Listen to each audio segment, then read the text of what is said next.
Hi there, I am Alex Cunningham, and I will walk you through this Squarespace tutorial step by step. Today, I'm going to walk you step by step through how to add your Facebook pixel to your Squarespace website. By the end of this tutorial, you'll be able to track visitors, gather valuable insights, and start using smart data to boost your marketing, all with just a few simple clicks. If you've never added a pixel before or just aren't sure where to start, don't worry. I'll break the process down gently, making sure you understand not only what to do, but why it can be a game changer for your site. Let's dive straight in and open up Squarespace. Go ahead and log into your site's dashboard. This is your control center where all the magic happens. Once you're in, look for the left-hand sidebar and find Settings. Clicking here opens up a menu with lots of options, but today we're focusing on connecting Squarespace with Meta's ad tools. Within your settings, scroll down just a bit and find the section labeled Marketing. This is home base for everything promotional, so it's where we want to be whenever we're working with ads, analytics, or integrations. Give Marketing a click. Under Marketing, you'll see various options ranging from Google integrations to SEO tools. What you'll want to select next is Meta Pixels and Ads. This is the link that specifically lets you hook up your Facebook pixel. Sometimes it's labeled just Meta Pixel depending on your Squarespace version, but they mean the same thing.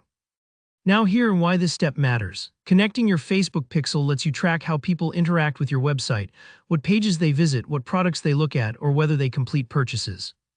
It's like turning the lights on in a dark room. You start to see ways you can reach your audience more effectively. But to connect it, you'll need your Pixel ID. So let's switch over to Facebook for a minute. Open up your Facebook account and navigate to the Events Manager.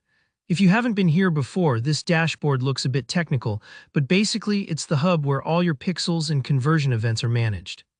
Find your pixel. You might have named it something like Storefront Pixel or maybe just under your brand's name. The important thing is you'll see a line of numbers or text. This is your Pixel ID. Just copy that string. Think of it as the address your website uses to send data to Facebook. Back in Squarespace, you'll see a spot to paste in your Pixel ID under Meta Pixels and Ads. Go ahead, paste it in. That's really all you need to do here.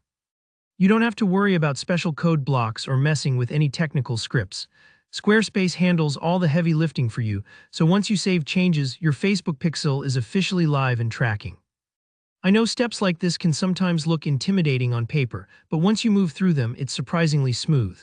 And remember, connecting your pixel isn't just a box to check. It's the foundation for better ads, smarter audience targeting, and more personalized experiences for your visitors. For example, you'll soon be able to see which blog posts get the most attention, or precisely which product pages convert the best. This isn't just good data, it's smart strategy. If you run into any roadblocks, like not seeing the pixel field in Squarespace, take a breath and double-check you're in the right spot. Sometimes menu names change with account updates, but just look for anything labeled with Meta, Pixels, or Ads. That covers it. You've now linked your Facebook pixel to Squarespace. If you found this walkthrough helpful, please give the video a thumbs up, and if you have any questions at all, drop them in the comments. I read everyone and I'm happy to help. Don't forget to subscribe for more clear and practical tutorials. Thanks for watching, and I'll see you in the next one.